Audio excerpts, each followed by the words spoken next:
همزمان با تشدید تقابل نظامی میان ایران، آمریکا و اسرائیل و ورود بحران و مرحله پیچیده‌تر، گزارش نیویورک تایمز از اختلال در توان تصمیم گیری و هماهنگی تهران در پی هدف قرار گرفتن رهبران جمهوری اسلامی و ابهام در مواضع مذاکره کنندگان منتشر شده است که به اساس آن رهبری در ایران باقی نمانده که با آمریکا کنار بیاید و بداند در کدام موارد با واشنگتن به تفاهم برسند. حملات به مناطق مختلف تهران از سوی رسانه‌های ایرانی نیز گزارش شده است و به اساس گزارش خبرگزاری وال استریت ژورنال، یک انبار مهمات در اصفهان با بمب‌های سنگرشکن 2000 پوندی مورد بمباران قرار گرفته است. نیروهای ویژه آمریکا در حال اعزام به ایران است که همزمان با واکنش‌های تند ایران از جمله تهدید به پاسخ چند برابری در تقابل است. قالیباف رئیس مجلس شورای اسلامی ایران گفته در پیوند به تهدیدهای ترامپ یکی بزنند چند تا میخورند و اظهارات هشدارآمیز دیگر مقامهای ایرانی ابعاد آن بیشتر از پیش در حال گسترش است. در سوی دیگر کارولین لویت، سخنگوی کاخ سفید، بار دیگر تاکید کرد که گفتگوها میان ایران و آمریکا ادامه دارد و افزود به تهران یک فرصت 10 روزه داده شده است، فرصتی که در صورت رد آن واشنگتن اقدامات سختی را در پیش خواهد گرفت.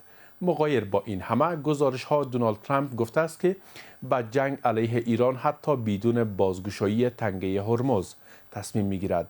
با سلام و شب شما بخیر. به مجموعه خبری ساعت 7 امشب با من سعدالدین حکیمی خوش آمدید. برای بحث بیشتر در این موضوع همراه می شویم با آقای دکتر سمیع الله پویا، آگاه روابط بین الملل.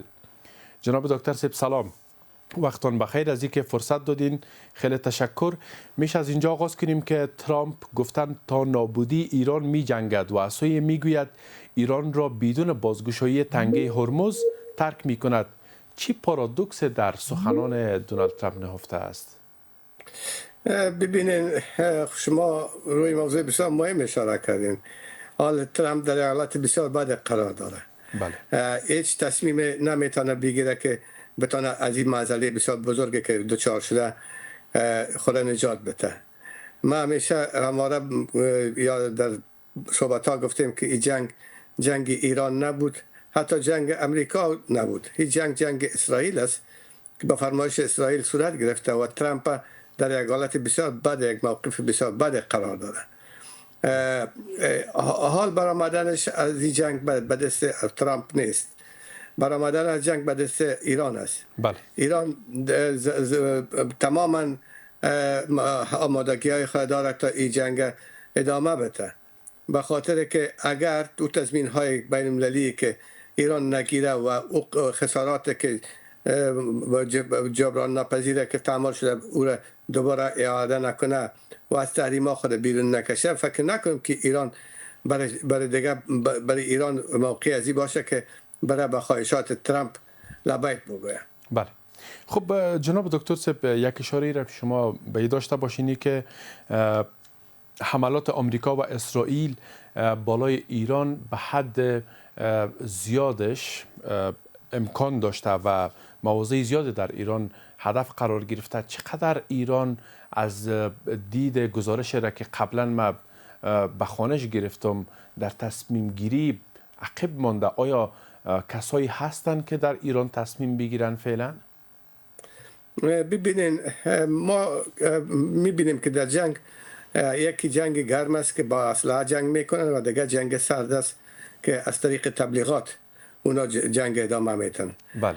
امروز یک جنگ بزرگ تبلیغاتی علیه ایران چیز است، رواج است. اینطور نیست که چیزی که در امریکا و اداره امریکا او را بیان میکنه.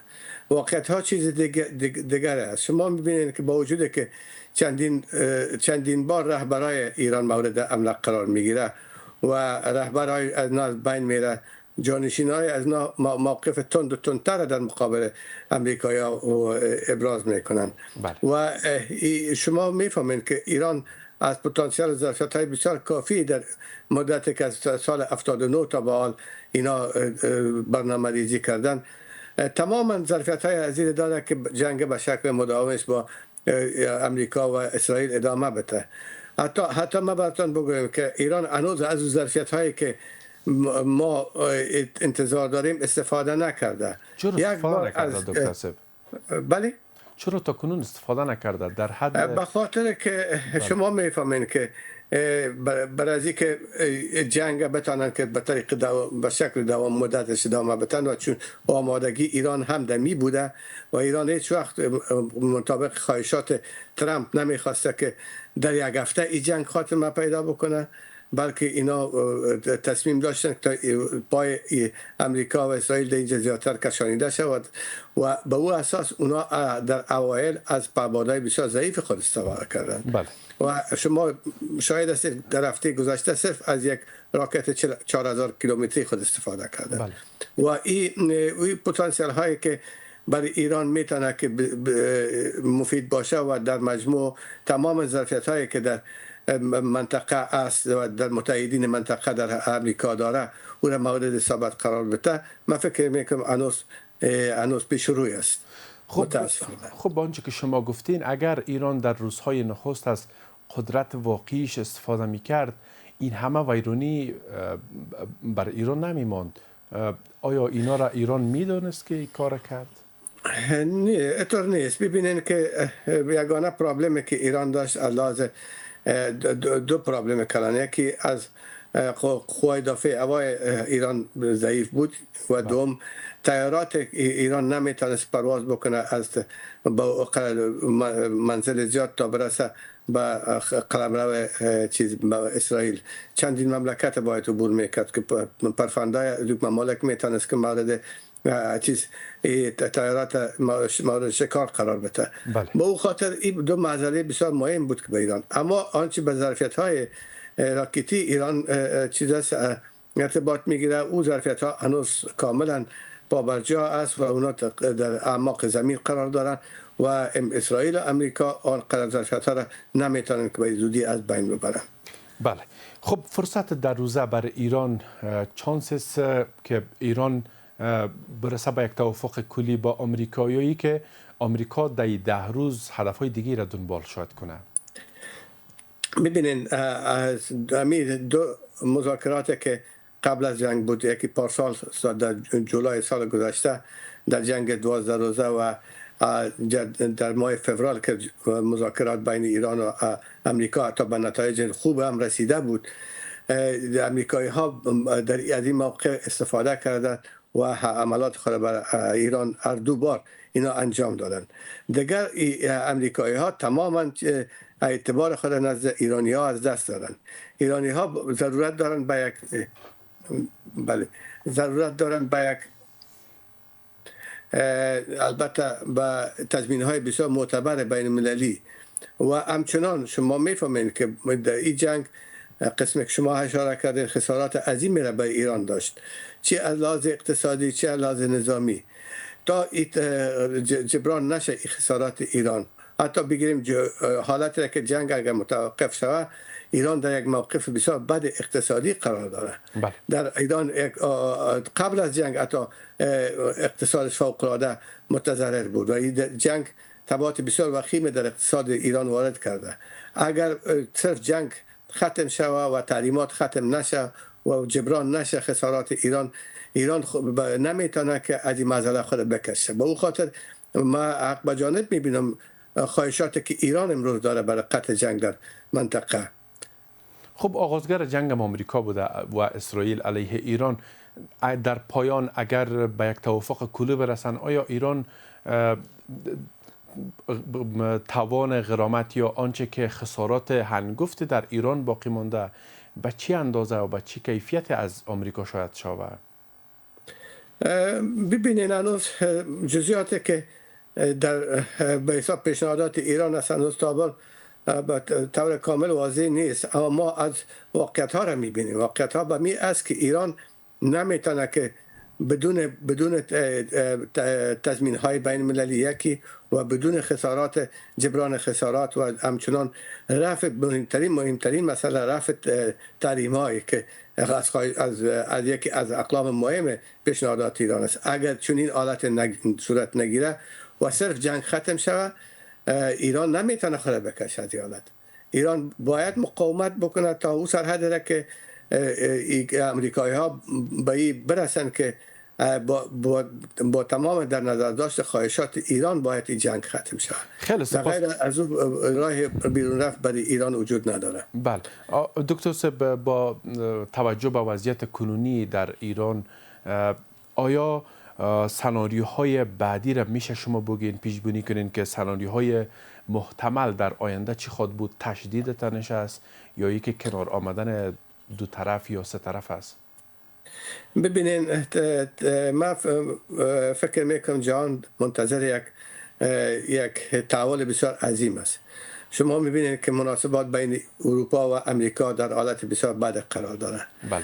مناسبات در اروپا بین امریکا و در مجموع اروپا در رابطه با ناتو هم پرابلم های زیاد وجود دارد. مسئله اوکراین که امروز یک تضاد بین امریکا و اروپا ایجاد شده، این طرف دیگه مسئله.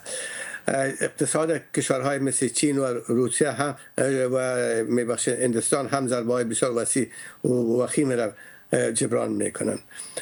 من فکر میکنم که جهان عرب هم دچار بسیار مشکلات زیاده میشه. بله.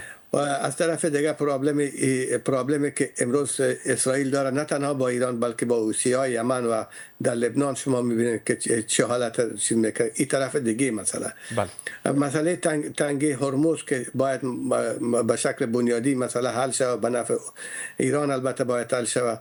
این مسئله دیگه، یعنی تماما ابعاد اگر میبینیم مطالعه بکنیم جهان، ما انتظار عزیزه داریم که جهان در یک تحول بسیار ظرف و عمیق قرار میگیره و این من فکر میکنم که جهان باید از ایران و از پای استادگی مردانه ایران باید حمایت بکنه و باید تقدیر بکنه ایران که ایران به تنهایی تانست که مقابل چنین ابرقدرت مثل امریکا و متحدش اسرائیل و همچنان متحد منطقه از با تمام معنا استادگی بکنه.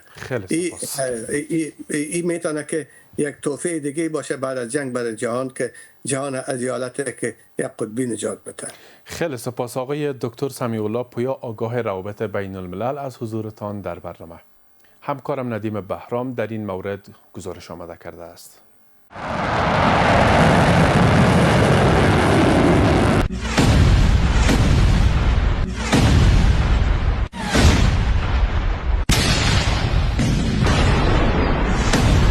کاخ سفید اعلام کرده است که به ایران برای مذاکرات 10 روز فرصت داده شده و اگر این فرصت طلایی را رد کند، امریکا اقدامات شدید علیه آن اتخاذ خواهد کرد. کارولین لویت، سخنگوی کاخ سفید، تاکید کرده است که گفتگوها بین جمهوری اسلامی و ایالات متحده در حال انجام است و افزوده که رئیس جمهوری ایالات متحده از هر گزینه برای زیر فشار قرار دادن تهران استفاده خواهد کرد. As a result, President Trump issued a 10-day pause to postpone planned strikes on Iranian power plants and energy infrastructure.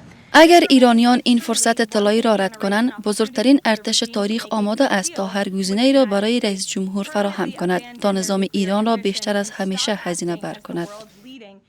همچنین سخنگوی کاخ سفید اظهار کرده است که حملات موشکی و پهپادی ایران تقریبا 90% کاهش یافته و بیش از 150 کشتی ایرانی تخریب شدند. More than 11,000 enemy targets have been struck to date, each strike further crippling the regime's offensive and defensive capabilities. تاکنون بیش از 11,000 هدف در ایران مورد حمله قرار گرفته است. حملات موشکی و پهپادی ایران تقریبا 90% کاهش یافته و بیش از 150 کشتی ایرانی نابود شده اند. اما سخنگوی قرارگاه مرکزی خاتم الانبیا گفته است که نیروهای جمهوری اسلامی ایران عملیات نظامی قدرتمند خود را ادامه خواهند داد تا امریکا و اسرائیل را به زانو درآورند. با توجه به شرارت‌ها و اقدامات تروریستی دشمنان آمریکایی صهیونیستی و هدف قرار دادن منازل مسکونی مردم ایران در شهرهای مختلف، نیروهای مسلح جمهوری اسلامی ایران در اقدامی تلافی جویانه محل سکونت فرماندهان و مسئولان سیاسی آمریکا و رژیم صهیونیستی در منطقه و سرزمین‌های اشغالی را هدف قرار خواهند داد و تحت فرمان فرمانده معظم کل قوا حضرت آیت الله سید مجتبی خامنه‌ای مدظله العالی تا به زانو در آوردن دشمنان آمریکایی صهیونی تداوم خواهد داشت. این در حالی است که گزارش‌ها حاکی از حملات شدید امریکا و اسرائیل به شهر اصفهان در ایران است. همچنین ایران به فرودگاه بین المللی بن گوریون در اسرائیل حملات انجام داده است. این حملات به نظر می رسد که برخی از مناطق فرودگاه را هدف قرار دادند و احتمالاً خسارات زیادی وارد شده است. با تشکر و سپاس از توجهتان به این ساعت خبر. شب همه شما خوش.